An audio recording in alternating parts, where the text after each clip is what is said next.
a good friend of the group, Tim Kirby, coming to us from Moscow tonight.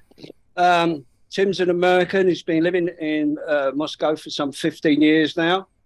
He's a fine journalist. He's a broadcaster, podcaster, and property developer, among other things. Tim spoke to us the first time just after the Ukraine conflict broke out nearly a year ago. And his assessment of what was going on there was first class. I haven't seen a better assessment from anybody since. Also, Tim's predictions about how Russia would prosecute this war, how they would go about it, how things would work, proved absolutely right. So hoping he's got his crystal ball again tonight. So without further ado, we can issue a nice, warm, smoothie welcome to Tim Kirby. Tim. Hello, everyone. Nice to see you all here. It's great to be with you, especially since last time. So, Eamon, before we started this transmission, he asked me to kind of go over basically what has happened with the war since the last time we spoke, okay? The main difference between the last time we spoke and right now is that although we still don't use really the term war officially, remember, Russia has not declared war. This is looking very much in some ways like certain adventures of the United States in terms of having essentially what is obvious to everyone being a war, but not declaring it a war. I guess before I skip over this point, I should explain why.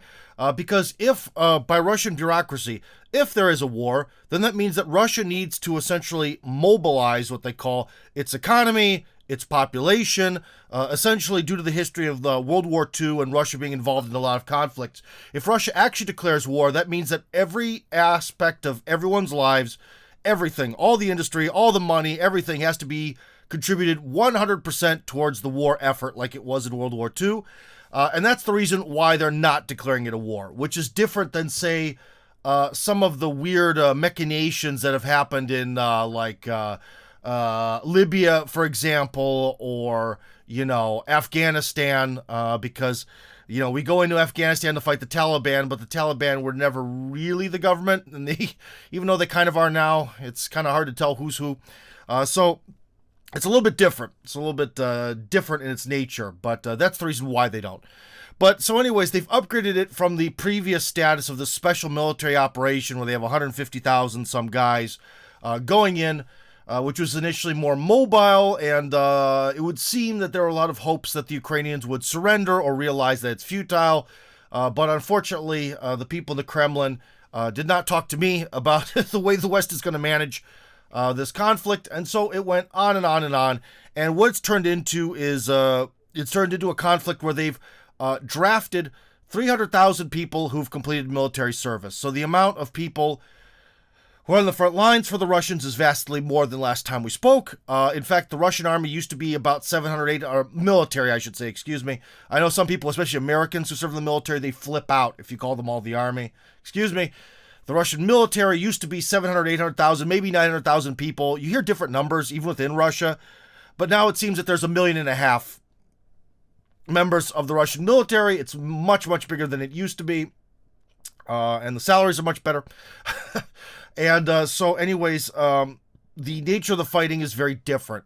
Russia has a lot more men to use.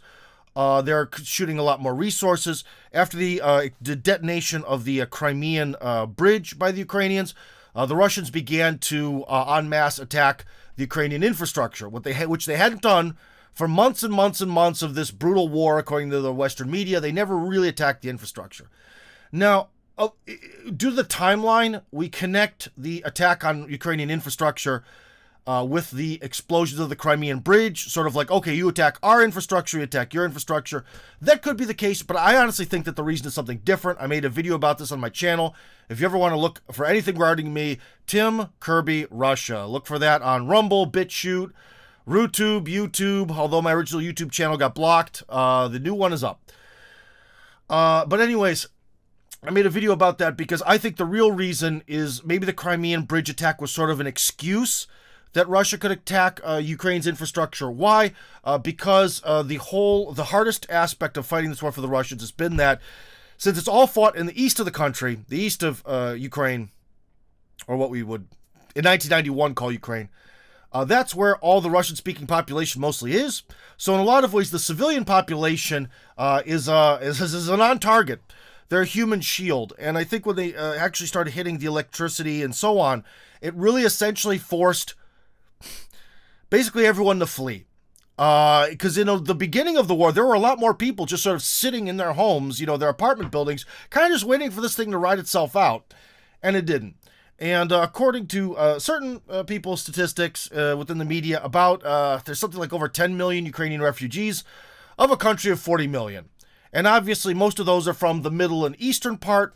So one thing about the war that's now is that essentially the palette is clean. The canvas has become a lot cleaner for the Russian military to sort of paint with and not have to worry about the mass extermination of their own kind of civilians. So that's something else that's very different about the war. If you look at like aerial footage of, say, Soledar and Bakhmut, especially Soledar, I mean, it's a small town, and the Russians leveled it to nothing. There's not one building standing, for example, right? One of the reasons why they had to do that is because the whole Bakhmut, also known as Artyomovsk, it's not Artemovsk, Artyomovsk. We're going to find out in the future what the name of it's actually going to be. But that whole region there, what it was and why the fighting is so heavy there is because that was sort of the launching pad for the Ukrainian forces. That's where they built all their fortifications over the last 8 years before the hot phase of the war started. And so what's happening is, due to the cutting off the electricity, the Russians have really cleared out everything behind Soledar and Bakhmut. Everything behind it is now sort of, has very few people, and whoever's left, well, God help them. And there's not really much fortification, so there's sort of this belief. I'm not the military mastermind here. I'm just sort of repeating what other people have said. There's a belief that after Bakhmut and Soledar and all this other stuff are completely destroyed, that essentially between Kiev's minefields and the current front line is really just a dead zone, and that the Russians may actually begin to pick up the pace, or at least face very, very little resistance. Another thing that's important is that with the rise of Surovikin as the commander of the operational theater as a whole, his attitude towards things is very different, especially towards surrender. So one other thing that's very important to understand is that the Russians had very high standards in terms of trying to be patient and allow the other side to surrender. Surovikin comes in and says, if you don't try to surrender in an obvious way, you die. And that's just it. So that's another aspect of the war that's very different, is that Surovikin is a lot less merciless than, say, the initial commands from the Kremlin were. And that's kind of where we're at today. The Ukrainians really have no particular hope of winning, and now we're getting into this very sad sort of cleanup operation as the various different factions within the Russian military go around trying to clean up Soledar and Bakhmut, Artyomovsk, and Ugledar, and all those other small places. If you're wondering what Dar is, it means blessing in Russian. So Soledar is salt blessing, as in it's a place that provides salt. Ugledar is coal blessing, a place that provides coal. There's our little trivia for today. That's basically where we're at in terms of the war real quick. I was told that you guys really want to ask a lot of questions, more so than hear me just rant. So now's question time, and that took, according to my computer, 8 minutes. So there we go. The question is, will I be able to hear you? I'm going to turn up my volume a little bit high, maybe dangerously high.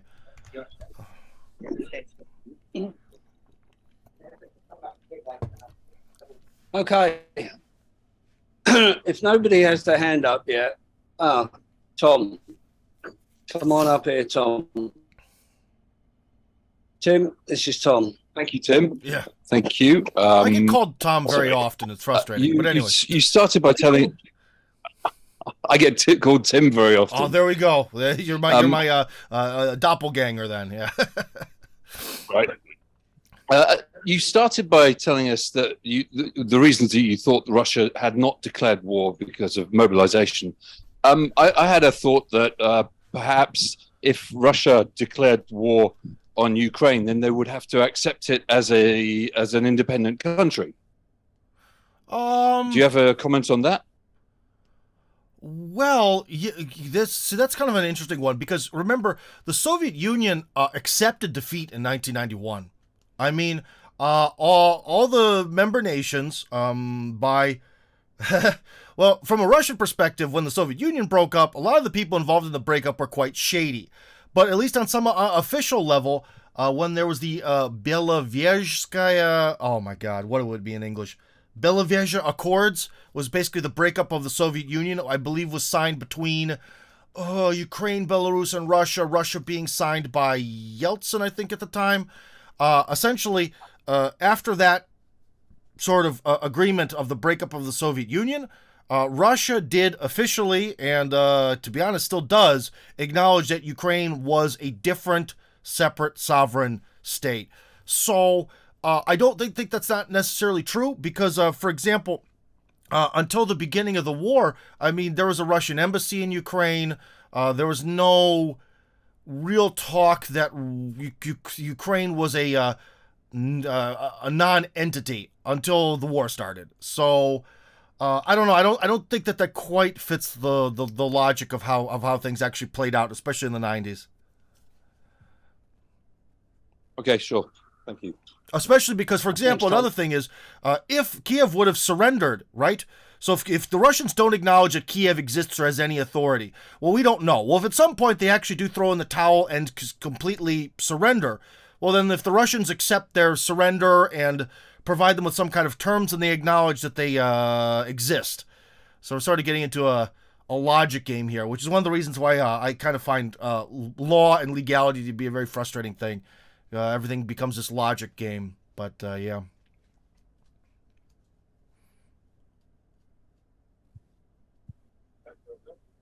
Okay, we've got Daryl coming up here. Daryl's from Chicago. Here he is. Mm-hmm. What's your thoughts, seriously, on the carrying out of bringing U.S. military tanks? There's a really strain right now dealing with American government, giving them more tanks. Yeah. What are your thoughts on that? Well, there's a few ways you could look at this. Well, will it actually change anything? I mean, will 14 tanks change much? No. I mean, if you look at how many, especially armored personnel carriers, Ukrainians have lost, because they had the ability to produce them before the war started, so they had a lot of armored personnel carriers, and they're not all, they're mostly gone. I mean, 14 tanks isn't going to change much. I think that this is just a matter of corruption.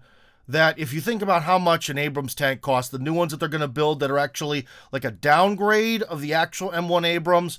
You know, you build one of those, I don't know, what is it, a few $1 million or more? I can't really remember. I'm not really super aware of what the costs are. But essentially, I think a lot of it is just politicians lining their pockets.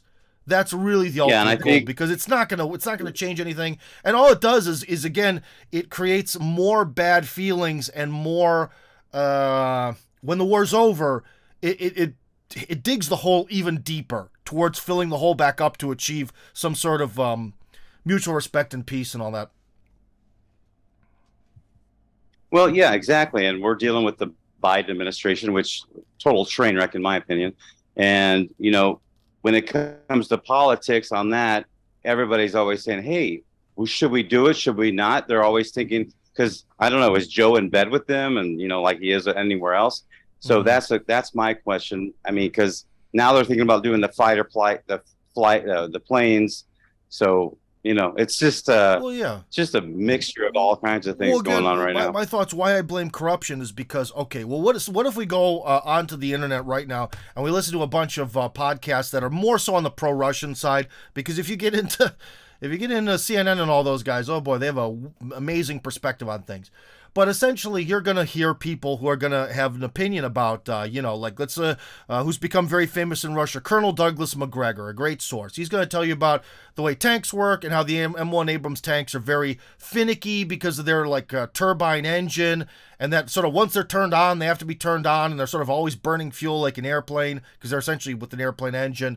And all the difficulties because they're also very heavy, so they're hard to transport, and the fact that the Ukrainians really don't have the ability to fix them. And actually, one of the things that helped the Russians win World War II is that their T-34 tanks were very fixable.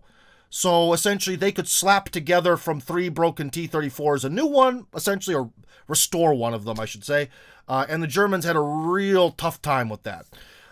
So, if you listen to McGregor break down all the problems that would come with trying to have this American standard battle tank go to Ukraine, there's no argument that you can make to say, no, it's an awesome project, let's spend a lot of money on it. So that means that either the politicians in Washington who are involved in this are just very naive, and war is something that's weird and abstract, and essentially their logic is tank, fight good. More tanks, more good. Either they're thinking on that very primitive level, or they're thinking on the level of, well, of course this isn't going to do anything. But as long as we convince the public and whoever we need to get the stamp, I'm going to get my check that's going to come from Raytheon for like $10 million. Who cares? As long as I get my cut from being on some lobbyist group or chairman of some board somewhere, that's all I care about. So I'm going to try to spin this and do what I need to do to maintain that Miami mansion. I think that it's more the latter. I think that there are some people who are shockingly stupid within the halls of power, or I should put it this way. Their intelligence is very good at this narrow focus of getting into the sort of politics game. I would say maybe Kamala. I want to say Kamala. That name changed. In the 80s it was pronounced Kamala. She wants to call herself Kamala, whatever. I think she kind of falls into that realm where I think she really knows she knew how to play the political game to get to where she is, but man, she has no ideas, no answers. She doesn't have much, but the ability to get where she was. So I don't know, but I lean more towards corruption than stupidity. But we can never factor out stupidity. If we want to talk about Russia, remember something very that was, in my opinion, on the stupid side was thinking that when Russia would sort of go in with a special military operation, that the Western-backed Kiev regime would be like, oh my gosh, the Russians have so much mobility, their equipment is so much better than ours, and they're willing to fight us. Well, guess you have to surrender. Of course not. I would have never, that was one thing I was definitely right. I never thought for a second that would happen. If you're thinking about it, think about it. I believe some of you guys are British in origins. I mean, imagine if we go back to something like the Zulu Wars, and the Zulus and maybe the British were to have some influence over the Boers, right? And we're like, okay, well, the Zulus seem to way outnumber the Boers. Actually, some of the Zulus have gotten some guns. Should we send the Boers in to fight them, or should we kind of keep them there? Nah, who cares? Send the Boers in to die. It's kind of like one of those situations. So the Russians have made some horrific, that's just stupid on the Russian side. So stupidity or bizarre reasoning is always a factor on both sides. Yeah. Listen, can I just jump in with a question here? We saw the Leopard tanks making their way on trains from Germany, right? Mm-hmm. And Putin made a speech about it. And he said, it's World War II again, German tanks coming across Ukraine to fight Russia for Nazis. He said, we won't be sending our tanks to meet them. What do you make of that? That he would be sending the tanks to meet them, or wouldn't? I mean, what he's saying is not going to be a tank battle. Our missiles will take them out. Well, yeah, I mean, so, if we... American Abrams will never get there, I don't think, but... Well, yeah, what took out Ukraine's air bases? Their ability to produce APCs that I mentioned before, their electrical network. It's mostly the caliber missiles. It's missiles that they launch on the territory of Russia very calmly and regularly, and they just keep shooting them and keep making them. A lot of drones have been there, as we've seen. Tanks are not what they used to be. Especially what's been really the bane of Russia's existence is the Javelin missile. The Javelin missile has hit a lot of Russian tanks, although the Russians, somewhat ironically, especially in terms of them wanting to protect Russian lives, have really sent in their worst tanks, like the still Cold War era tanks, to reserve the post-Cold War era tanks, I guess, for some sort of apocalyptic scenario. I don't know, but we're mostly seeing all Cold War tech. But you know, the Russian tanks are kind of are vulnerable too. It's not like World War II where there aren't, you know, you're trying to hit a tank with like an artillery cannon or, you know, anti-tank rifles at the beginning of World War II were useful. Then by the end of World War II, they were kind of useless. It's not like that anymore. There's a lot that one guy with one essentially rocket launcher can do against a tank, or those Russian Cornet systems, which are kind of like on a tripod that shoot a missile. I mean, there's no tank that anyone has, be it the Russians or the Americans or whoever, that can withstand that. So the era of the tank is kind of dead anyways. So again, this seems to be something that's some sort of showmanship or corruption wrapped up in a nice package. Yeah. Sorry. Thanks for clearing that up. Okay, we've got a question here. Moving on. Tamlin, he's an Englishman. I hope this isn't about Zulus. No, hi, Tim. How you doing? Well, I'm sorry. I'm just the Zulus are infinitely fascinating. Now you got Tam. Sorry. Oh, there you go. How you doing? Oh, yeah. So the weekend before last, Boris Johnson was in Ukraine, and then he spent all last week in Washington. Mm-hmm. And Zelensky's just announced in the last hour that he's going to arrive in London tomorrow. What's really going on behind the scenes? Is it he's finally got his orders to hand in his notice and negotiate, or is this a final push? Well, this one, you know, about the whole crystal ball thing, I don't like to put my money down on anything, but definitely means something. I would say the thing that means the most of what we've seen in maybe the last few months is the mysterious death of the people that are in the Ministry of Internal Affairs. Basically, that's like the police, FBI, how they all died in a helicopter crash.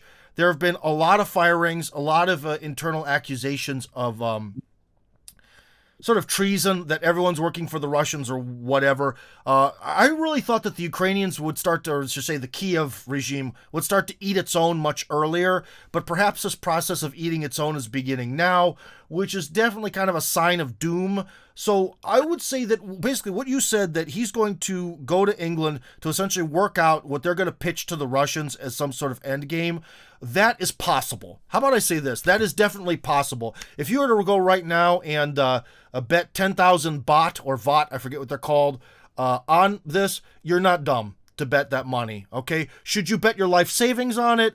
I wouldn't. You know what I mean? So yeah, it's possible. But again, we kind of never really know. But every time there's a meeting between a major Western official and Zelensky, something happens. So there's going to be something, but I don't know. We've seen a little bit of toying around in the media, of kicking around this idea. Because remember, one thing that especially you see when you live in Russia, the Russian media loves to sort of take something and throw it out there and see what the populace thinks of it. And the Western media is kind of like, what about a Korean scenario? Of course, the situation between Kiev and Moscow, I think, is very different from North and South Korea. But, well, when you think of things from a Western-centric view, maybe it looks like North and South Korea. I don't know. So that could be something. But of course, Kiev is going to throw out the 30. We call it the 38th parallel, the line between North and South Korea. So the 38th parallel that Kiev is probably going to offer the Russians is going to be probably just the 4 new states that they included into the Russian territory or something like that. But unfortunately, the Russians were even surprised at the horrors and brutality of the Kiev regime, and I think that the Russians are not going to stop until they essentially free all the territory that they feel could become the grounds for some sort of genocide, especially Kharkov, especially Odessa. Odessa, if, left to be under Kiev's reign, is going to be a Auschwitz 2.0. Okay, listen, thanks, Tim. I'm going to hand you over the complete view of yours. Yeah, we'll let anyone in. Rachel? Hi, thanks. You pretty much answered my question about Zelensky's cabinet, and was that baddies going out and worse baddies coming in? I am curious to know what the Russian people and media's response has been to the fact that the U.S. is still being hardcore about their sanctions in Syria. I mean, is that even, I know Russia jumped right in to send assistance to both Turkey and Syria. So what are they? Yeah. What are they saying? One thing, could you clarify? So you're thinking about the Russian reaction to sanctions. What did you mean about the sanctions? I didn't quite follow you. So the United States has not lifted sanctions, and they've been asked to. So is this a talking point in the media or with the population there? Oh, well, the one thing is, I believe Victoria Nuland was the one who actually put out that if Russia is willing to start the negotiation process, that they'd lift some of the sanctions. Well, as you know, that's not a very big offer. Why? Because one, the Russian economy sort of already adapted to a post-sanctions world, and it seems to be working out, so why change? Two, someone lifts sanctions, they could restore them the next day. You know what I mean? It's kind of like, I don't know. It's like I tell someone, okay, I have a house, they have a house. I'm going to stop my dog from peeing on your lawn for the next 3 days while we negotiate something. If the negotiations don't go well and my dog's already peeing on your yard every day again. It's not a very big thing. To be honest, the whole sanctions thing now here in Russia is sort of something of the past, where it was scary until February 24th, 2022, when the conflict started, the special military operation, as they call it. After that, they kind of pulled the Band-Aid off. It's sort of, or it's kind of like, when you get the shot in your arm. I'm not a huge fan of getting shots, although I've gotten 1 billion of them in my lifetime, It's always kind of like, they have to stick this piece of metal in your arm. That feels bad. And then they pull it out, and it's out. And I think in a lot of ways, Russia's sort of in this with these sanctions. It's like, well, they took the needle out. And now it's like they want to talk about maybe having to stick it back in. Let's not do that.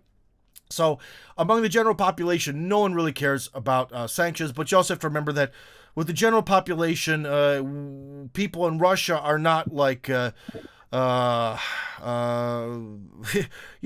no country where the average person is some sort of a sophisticated gentleman who's quietly sipping tea and talking about the nature of the economy at the moment, There's plenty of people who are just sort of, simple working class people, and all they care about is the result. Whether they have money or not, whether Russia continues to exist or not, that's more than they're concerned with. All right. Listen, next up, we've got Bill here from Texas, an oil man. Oh, boy. Wow. Hey, Tim, how are you? Hey, question for you. So the big thing in the media is about the Israeli now looking at sending the Iron Dome system into Ukraine for missile defense system. And part of that is the response of the Russian meddling with the Iranians with the new SWIFT system in terms of the money exchange that will change the US dollar based on commodity trade. What's your take, or what's the opinion between the SWIFT or the Israelis, who for the most part have been trying to stay out of this conflict and not declaring either side favoritism, but now obviously looking to potentially engage in something of a surprise? Well, this is one thing where, first off, it's an interesting thing when we talk about conspiracy theories, because remember, a lot of conspiracy theories revolve around Israel, and the fact that Israel is trying to take this sort of like neutral stance is something that's interesting and very contradictory to many of those conspiracy theories. There's just some food for thought that we should get to first. Well, obviously, the Israelis consider Iran to be their big enemy number one. They are the ultimate threat to them. And so Russia working with them and sort of helping them out is bad from an Israeli standpoint. But at the same time, what do you expect? If you cut Russia out of the global financial system, well, don't be surprised when they create their own semi-global financial system. And so I don't think the Israelis should be too particularly surprised about that. How quickly can they install this weapon system, air defense system? How effective will it be? I don't know. It's hard to say, but Russia sure got a lot of missiles. I don't know. The Iron Dome system is certainly by far the world's best, and has been proven time and time again in the Middle East in the overall conflict, especially in West Bank and other areas. So it is a bit of a it's much more of a significant impact than the M1A Abrams tank mobilization of 31 tanks. The Iron Dome system is truly a game changer in this conflict. Well, I think that's one of those things where we'll see. Nothing can stop a hypersonic missile. So, yeah. Yeah. Listen, can I follow on with a question? Yeah. I heard it from you a year ago. You could see a scenario where Poland would reclaim parts of the Western Ukraine. Yeah. Now, I never heard that from anybody else until I heard it from a few people recently. Yeah. Thank you. That one I was right about. Yeah. Yeah, no, listen, everything you said was pretty much right. Pretty much spot on. So what do you think about this situation, about it being partitioned?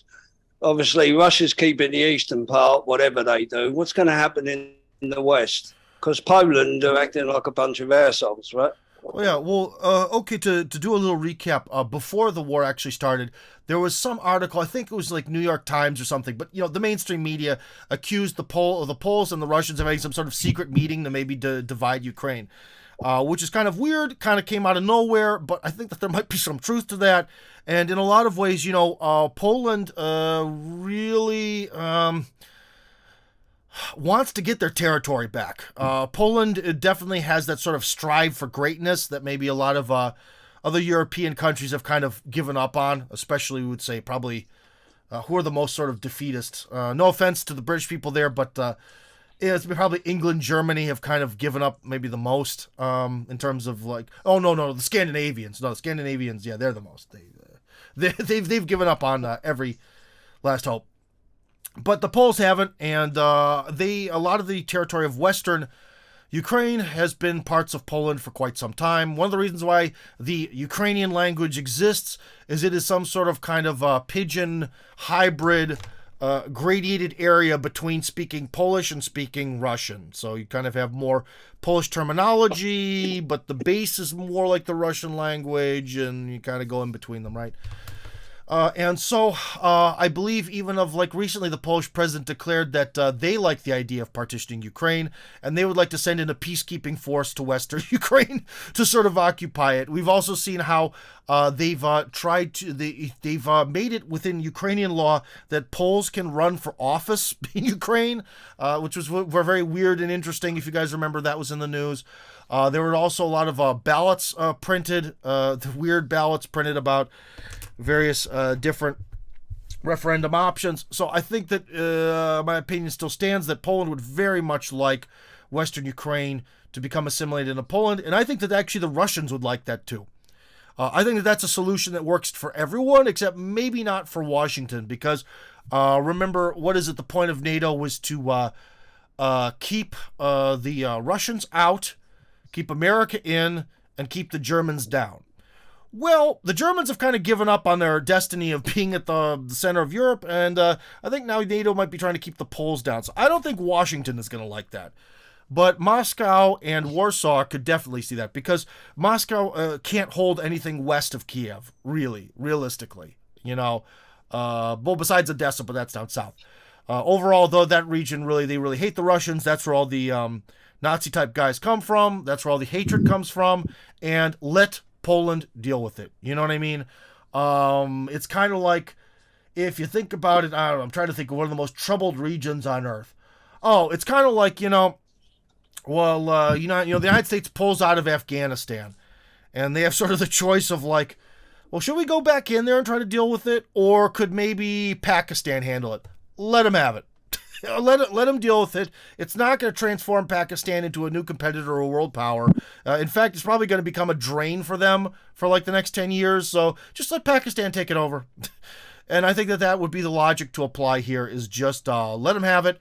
And I think it would definitely make a much more peaceful Central and Eastern Europe. Good. Listen, we got Rachel back again. Sorry, she wants to follow up on that first question. No problem.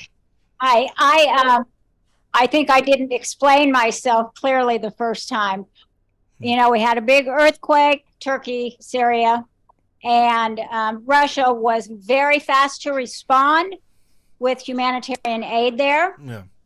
So the reason I asked the question had to do with, like, what is the Russian people on the streets response to how the U.S. is acting, not only in Ukraine, but, for example, we still have sanctions against Syria when what they need is humanitarian help. So what do the Russian people, how do they view Americans? Overall, positively, because of Hollywood. I can't even begin to explain the power of Hollywood. Hollywood can turn it can turn children against their parents. It can turn anyone against anyone. It is an unstoppable machine.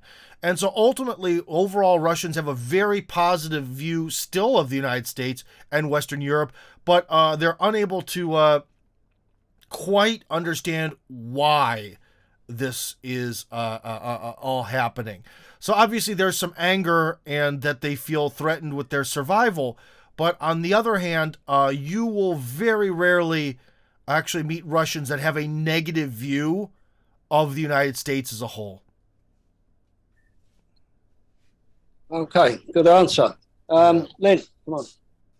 All right, another compatriot of yours, Lynn. Don't be shocked, it's actually a guy. He's got a good question for you. A famous Pittsburgh Steelers wide receiver, Lynn Swann, was also a guy. So I got teased a lot as a young kid named Lynn, but it made me tougher. Yeah, but I always use Lynn Swann as an example. Yeah. I wanted to ask, what do you know or hear about the alleged, of course, probably true, bioweapons labs in Ukraine that supposedly Russia may have control of, and just elaborate on that if you can. Oh yeah, well actually on my channel here on YouTube, probably one of the reasons why I got in deep trouble. I have an interview there, if you can find it, about the biolabs. It is probably going to be the first interview or discussion of it you'll see anywhere. So I kind of broke that story. Will I ever get rewarded for it? Probably not, but that's okay. So anyways, I broke that kind of first, and the thing is as the Russians have moved in, a lot of the suspicions have been confirmed that according to the way the Kremlin or Russia as a state sees things, that yes, it's now not just like maybe, but it is confirmed that there was a biolab network there doing research on the locals. Why? Because the locals have the same genetics as the Russians in order to make some sort of Slavic killing pathogen. This is something where, if you think about it, again, I am not an immunologist. I am not a doctor. I am not a chemist or a biologist. So here's a naive opinion. But if you ever noticed how China's had a really rough time dealing with the coronavirus, in fact, there's kind of still fighting it, kind of makes you wonder where, well, if it was created by a Wuhan biolab, perhaps it was specifically targeted towards Chinese people. I'm not saying anything. I'm just saying. So you can do with that information or thought what you will. Again, not an immunologist, not a scientist. Okay, so that's a naive opinion, but maybe it's right. Anyways, again, with this biolab thing in Russia, yeah, it's real. And so you also have to remember that going forward in the context of international relations, Moscow and Beijing believe 100% in the opinion, they believe this 100%, that Washington has tried to genocide them. And basically, that's where we're going, folks. So we can, sometimes I even forget about this fact, but once you've had someone try to kill you, it's really hard to go to the negotiating table or trust them ever again. So trust is at absolute zero right now. It could not be lower. Thank you very much. Yeah, because remember, this is an official truth in Moscow and Beijing. It's not a conspiracy theory. It is the official story.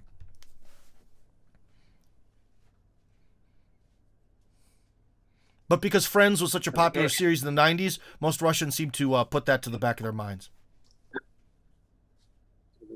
Okay. Tim, can you hear us still? Yeah. In fact, your audio is fantastic. Okay, cool. Thank you. I was afraid, because I'm kind of half deaf, I was afraid I'd be like, huh? What? Huh? The whole time. We like to think ourselves as a group that upgrades, right? Okay, so since I have the mic, can I just ask a quick question? Sure. So this is just a question following up from Rachel's question before, is how do Russians in general, the general population of Russia, how do they view the United States? So if you're saying that a lot of the Russians tend to view the United States in a positive light, I'm guessing, would that be the same for politicians? Russian politicians? Kind of. I mean, you don't know how many people I know who've still taken a European vacation right now. They're in the middle of a war against the West, with all, there's no flights directly to Europe really. So they're going to Dubai or Ankara, Turkey to go to Europe to take a vacation because they just love it so much. During the middle of a war. This is a logic is sort of, I don't know, maybe we Americans are more tribalist or something, or we have a different attitude towards things, but, excuse me. But, yeah, that's kind of the way it is. And to be honest, like as someone who I am, I had the treat last year, I guess I'm getting some recognition, where I actually put together some recommendations for the State Duma in terms of how their immigration policy should work. Okay, so I'm kind of somewhat working a little bit with the future of immigration to Russia. Now, in that context, one thing I can tell you is that absolutely none of the bureaucrats, none of the guys in ties and suits believe that Western people would want to live in Russia. The fact that I have hundreds of people who are kind of waiting to do this American Village project that I created, that I'm trying to get launched, to create a little tiny village that'll be full of everyone from English-speaking countries. They are stunned. They don't believe it. Who would want to live here? And as I go around, even just in my normal daily life, I wrote an entire book about why I moved to Russia, just because every time you meet someone and you say you're from a Western country and you moved here, they're like, why would you do that? Everything was so rich and wealthy in the West. Why would you come here? Here's everything so awful. Russians have an extremely deep-seated inferiority complex. No more next and week, that fellas. inferiority Yeah, complex has been around. We've lost you, Tim. You're frozen. Oh. There we go. Okay. So, long story short, Russians have a very deep-seated inferiority complex, and it is a mental disease that infests everything. It is in everything. It infests everything. It is everywhere. Okay? So, and that's part of it. Russians are still very convinced that they're inferior to the West. Even the people. Okay, so just to recap. Yeah. Okay, sorry. So just to recap, you're saying the Russian population in general have a positive view of the United States, or especially Hollywood. Yes, mostly I would say mostly thanks to Hollywood. Russians love their Hollywood. They love Netflix is now gone, but they sure love their trashy Netflix TV shows. Yeah. Okay. And then also at the same time, they believe, would you say this is true for most of the Russians in Moscow, the ones that they can't believe that Westerners in general, like Americans and Europeans alike, would not want to live in Russia? They would want to live in Russia. They cannot believe that any Westerner would want to come here because the West is so much richer. And the quality of life is so much higher. That's changing a little bit now because we've had, since 2015, we've had the immigration crisis in Europe.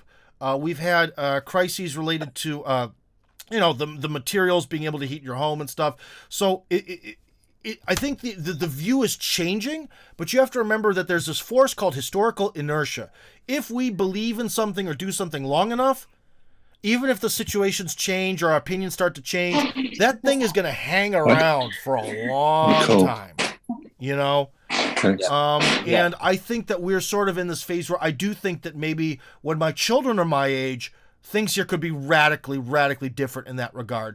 But again, you're dealing with this inferiority complex. It started with Peter the First 300 years ago, and it's only starting to change now. So 300 years of inertia, it's like a semi-truck. Once it's going, it takes a lot of braking power to slow it down to a stop, and that's kind of what's happening here. The brakes have just been pumped for the first time on this semi-truck as it's rolling down the highway there. Right. Okay. Thank you. And just to clarify, to follow up on Rachel's question again. Yes. So we know the view of the Russian people towards Americans or Hollywood. Okay. Yeah. How about the Russian people or the people that in Moscow? Because I'm not sure if you can speak for the rest of Russia unless you read widely. I travel around Russia very often. I've been all over. So yeah. Okay. So what is the general view of Russians towards Putin and the Russian government? I would say one thing that might be hard for foreign people to understand, foreigners from the standpoint of Russian, is that Russians sort of accept that they don't live in a democracy, but they also don't care, which is important, okay? Now, when you think in your mind that the powers that be are some sort of other entity. So essentially we're going back to a medieval mindset, because a lot of times when I go around Russia, we're still in medieval times, and we're always going to be in medieval times. And that's fine. The medieval times had a lot of pluses that were masked by Victorian era propaganda. But anyways, so there's sort of the leadership, and the leadership is leadership because they're the leadership, right? And that also means that Russians tend to be more calm, because sometimes the leadership just does what it's going to do. You know, sometimes boss says do this, sometimes boss says do that. Until the point when boss becomes tyrannical, and then boss has to die. And it's a very different attitude towards the government, and it also makes people a lot more, I don't know, calm. Whereas I think in the West, we are obsessed with this narcissistic delusion that we're in charge of our countries, which leads to a lot of false, we have a very false perception of the way things work, of Illusions, reality. yeah. You know, everyone's always talking about, well, when, you know, the strive, we've lost our democracy. When did we ever have it? When did we ever have it where the, you know, the masses were in control? That never existed. Even in ancient Greece, they couldn't organize a democracy when there were vastly less people and everyone was crowded into Athens. They couldn't do it then. So we're not going to do it now. So I think Russians tend to have this politically real, like you might say pessimistic from a Western standpoint, but I would say realistic view that sometimes things just happen. And one thing I can tell you is that overall, though, Putin had two major problems in his presidency. Two things that made the population start to not like him. He lost 10 percentage points of popularity when they increased the age of getting your pension, or as we call it in America, Social Security, by like 5 years for everyone. That did not go well. Also, Social Security did not increase in size. He lost a lot of popularity for that, and the whole Ukrainian crisis, because people want him to do something. Well, now they actually did something, and that's what the population wanted, was to do something, and so that's why his popularity is through the roof. So as you go around, generally people really support Putin. But another thing you might not understand is that a person can really hate the government, which generally most Russians, if you ask, do you like the government? The answer is no. Do you like Putin? The answer is yes. So that's also very different. Oh, that's interesting. Okay, thank you, Tim. Great. Okay. So there's Anyone one else thing for the where, just question? to say, you know how like there's this expression, Ronald Reagan said, like the worst thing you can ever hear is someone coming to your door and saying, I'm from the government, I'm here to help. That's the sort of American nightmare of the government. The Russian equivalent of that is there's no dirtier word than local authorities. Because unlike in America where people believe that the local mayor, he's your buddy and he's, closer to the people, he's more on your side, he might do something for you. In Russia, it's the opposite. The emperor cares the most, whereas a local mayor is there just to suck money off the system. Okay. Yeah, Fantastic. Thank that's you. true. That's the way it is, man. So, Sure. Thank you, Tim. Yeah. Okay. Before we let Tim go, anybody else have any more questions? Okay. I actually have one. Did you hear about the chemical weapons the Ukrainians apparently using?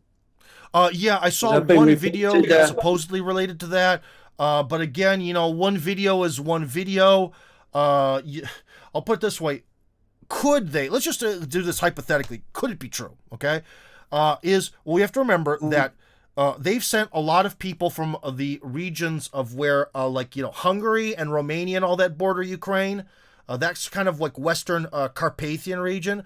That's where they've been trying to draft the most people. Why? Because they're not Ukrainians. Send them out there to die. One of the other things, the advantage of fighting out in the East against the Russians too, is that the Russians, every shell that hits an old lady or flies off and doesn't go where it goes, potentially kills a Russian speaker, i.e. the Untermenschen, the enemy. So if at this point the main Ukrainian forces, especially the Nazi private battalions, are actually pulling out, now actually for them would be a pretty good time to use chemical weapons, because everyone that dies is going to be the enemy. The civilians are the enemy, the Russians are the enemy, whoever's there is going to be the enemy, so why not? So I would say it's within the realm of possibility, but one video is not proof positive. Yeah, I've seen a few more reports of that, but like I said, we need to see more. Listen, Tim, you've been a sweetheart, sparing your time. I know how busy you are. Yeah. I have one last question. Sure. One last question. When you're going to come out of Koh Samui and get some sun? You're looking a bit pasty. Oh, unfortunately, I've been kind of warned as because I'm on the Ukrainian hit list, but also so are 60,000 other people. Okay, so the hit list is Yeah, big, me too. Yeah. but unfortunately, Eamon, I'm not going to travel outside the territory of Russia until maybe things in the world change, which means possibly never. Unfortunately, I'm here for life now because I'm on the hit list, and I was a pretty good friend of Daria Dugina, and I can say that. You know, especially after that, and one of my former bosses, we worked at a Christian TV channel here. He was an American, the boss, and he went back to America, and he's sitting in the slammer for 20 years for sanctions violations. I was told that the TV channel is funded by a charitable organization, and that therefore, that shouldn't violate sanctions. Well, I guess it did. So, so I'm not going anywhere. All right. There's one question that's come in from overseas, Tim. Sure. No, it was a comment. Yeah, it said something, but I could only see the first two words of it. It was something like naive question, but, and that's where's the rest? Is there some way to Okay. Oh, I see. There's a whole button here. Now, I was led to believe. Wait, lol. You are led to believe what? Don't lol. Tell me, Mr. Dallas. Yeah. Okay. Russian problems getting money out. Oh yeah, dude, it is. It is a very difficult. If we want to talk about something on sort of this, if you want to say expat or immigrant level, since I have citizenship here, I don't really consider myself an expat. When you have citizenship in a country, you're kind of not an expat anymore. But it is. Russia has really become now divided from the West financially. I mean, even things like we're doing a live stream right now. I used to use a service called Restream.io where you could sort of send a signal, your signal for your live stream, and it would distribute it to YouTube and Telegram and VK and all over the place. And even with them, you can't use that anymore. It just is blocked. A lot of things have become blocked, and getting money from one side to the other is extremely difficult. I have seen that there are some ways that you can make donations, so I'm actually sometimes able to get donations from my followers. There's a service called Boosty that is sort of like an international equivalent of Patreon, and somehow they do it because I think they're in China or something. Maybe they're in Russia somewhere, but they make it look like they're in China. Who knows? So anyways, it's really difficult to get money here. You really just have to carry it in cash, to be honest. I did recently liquidate all of my crypto, which wasn't much. But you can, I've proven it to myself, at least as of today, or as of, 4 weeks ago, you can convert cryptocurrencies to fiat. But from the standpoint of someone who's not like a computer genius, I'm not Mr. Computers, it is a nightmare, in my opinion. It is not like when people talk about cryptocurrencies and they're like, this is the future of transactions. I mean, if you have to spend 25 minutes fighting the computer and looking for someone, first off, the interface is bizarre. It's not intuitive at all. So you're looking through this terrible interface. You have to find somebody who's offering to buy the amount of crypto that you want to sell. And then you have to kind of pre-sell it to them. And then they send you the money to your bank account, and it's just a nightmare. But you can do crypto here. But the thing is crypto is not as government free as people say, because somehow the Russian government knows if you liquidate more than $10,000 worth of crypto in a day. I don't know how they know it, but they know it. So if you're going to try to liquidate crypto and move to Russia, you really need to do it sort of like a couple $1,000s one day, a couple $1,000s the next day. If you try to grab $100,000 worth of crypto here in one day, I think the feds are going to show up. I don't know how they know, but they know.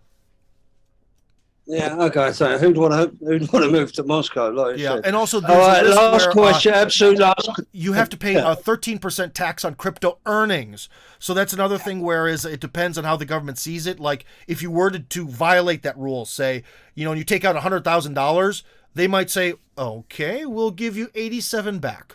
13 belongs to us. So that's another thing to be aware of. If you take it out more little by little, they won't take anything. Okay. There's a last question here from Amanda before we let you go, Tim. All right. Just a second. This is Amanda. She's from She's from Boston. A lot of Oh, Americans okay. here tonight.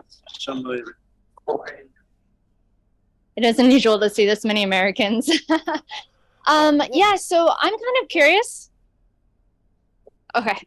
I'm kind of curious about what is the end game for Russia? I don't really understand why this started. I'm sure this is a question you've answered a million times. That's okay. But the whole dynamics of it and where they're looking to go with this, and how is the dynamic of the world kind of going to change if Russia ends up becoming victorious in all of this?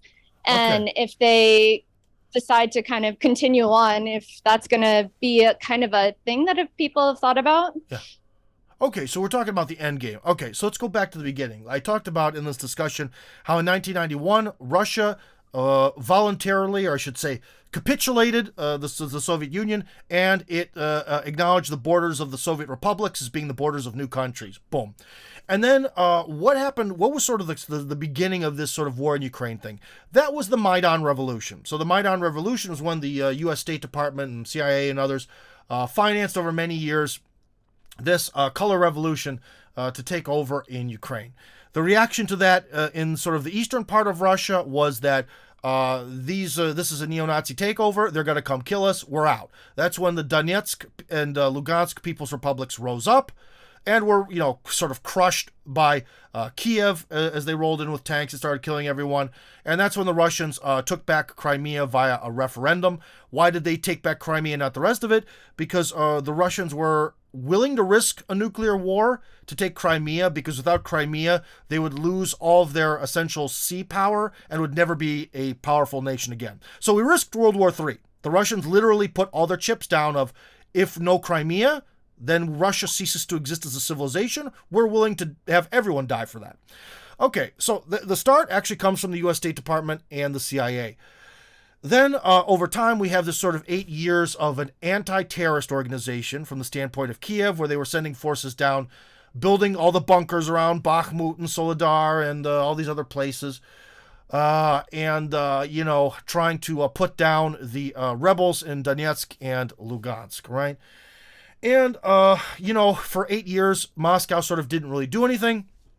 But then I kept hearing rumors about the big one's coming, the big one is coming, and they're going to attack. We've had people like Angela Merkel, even admit publicly now that the whole Minsk agreements that sort of were to be a peace plan between the east of Ukraine and Kiev were a lie. They were just used to buy time. Now that's an open fact. And so it's not surprising that then the Russians went in to sort of resolve this. So in a lot of ways, I even made a special video about this, that if Kiev would have just done nothing, it would still have the same borders it did in 1991. Every time they do something, they just sort of lose a piece of their country. They lose a piece of their country. It's amazing. So that's sort of how this all more started. Now, what is the end game? Well, the end game is simply the fact that if Russia doesn't take at least Kharkov and Odessa, the people there, especially the Russian loyal Jews in Odessa, are going to get it. And that's really the end game, is also to take Odessa, so that way there's a connection to the little strip of Moldova called Transnistria, or Pridnestrovia in Russian, and because that's probably going to be one of those next troublesome spots that the West is going to use to poke at Russia. So the end game is going to be more or less half of Ukraine is going to go to Russia, and the other half is either going to be some sort of helpless autonomous state, or it's going to become part of Poland or something like that. I think that's what it's probably going to look like. In fact, Dmitry Medvedev over Telegram posted some maps of what he thinks the post-war world is going to look like, and it's very interesting. I'll tell you one thing though, Orban and Hungary's actually been even threatening Kiev because of their use of trying to sort of specifically target, especially Hungarians, to send them to the front to die as a sort of form of genocide. So we kind of don't even really know. There's some interesting things that could happen with Orban, and possibly parts of this could also go to the Hungarians as a part of a protection of Hungarian nationals. So yeah, that's probably what it's going to look like. In terms of like the geography, will Russia take Kiev? In some ways, because Kiev is the birthplace of Russian civilization, I think on some level the Russians would like to take it. In some sort of fantasy in my mind, I think it would actually be acceptable to both sides to turn Kiev into the new Berlin, where there'd be like an East Kiev and a West Kiev, maybe divided by the river. That would be something that I think would be interesting, and because Washington loves the Cold War, they love the Berlin Wall, they just gush over that. So selling, if I were in the Russian power, which I'm not, I would tell them, guys, we've got to sell the Americans on Berlin, a divided Berlin Wall 2.0, because they'll agree to it. That's the geography of it. What things are going to look like politically, we're going towards the multipolar world order. Now at this point, whether anyone likes it or not, that's what's happening, and the world is going to continue to divide. The de-dollarization process that we're seeing is kind of going to continue. And we're going to wake up in a world where there are more players, and where the Russians are creating this sort of super currency based on the value of commodities, and that super currency is going to really change the nature of the way money works. So I think within our lifetimes, we're going to see a new type of money and a new type of business. And we're also probably going to see that, at least for now, we were talking about financial institutions.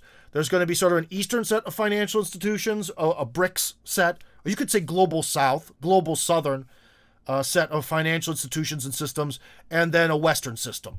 So we're going to maybe have a world that's in some ways looks like it's some sort of like bipolar world like it's in the Cold War, but it's not going to be Moscow versus Washington. It's going to be kind of Washington, London, Brussels versus Moscow, Beijing, Tehran, maybe even Brasilia, as in I want to say Rio de Janeiro, but I believe the capital of Brazil is actually in Brasilia. The Brazilians are probably going, because Latin America's, especially the southern part, South America, they've also had enough of this nonsense as well. So, yeah. I guess that's all for me. I actually have to get running because I just bought an apartment in Moscow finally after 15 years, and I have no money, so I gotta run and try to go around and do some fantastic voice acting work. So at least one foreigner wants to move to Russia, eh? Well, at least there was me. But like I said, I'm trying to put together a program to make it easier because as it stands now, it is virtually impossible to move here, especially if you're already married to a non-Russian. Your chances are next to zero. Yeah, if it comes up, I'll get back to you. Listen, Tim, we appreciate that so much great information. I appreciate you guys. I'd love to get you back. All right, can we give a big round of applause to Tim Kirby? All right. Take care, everyone. All the best to you, and may you have peace in Thailand forever. Yeah, I'll catch up with you soon, Tim. Cheers, buddy.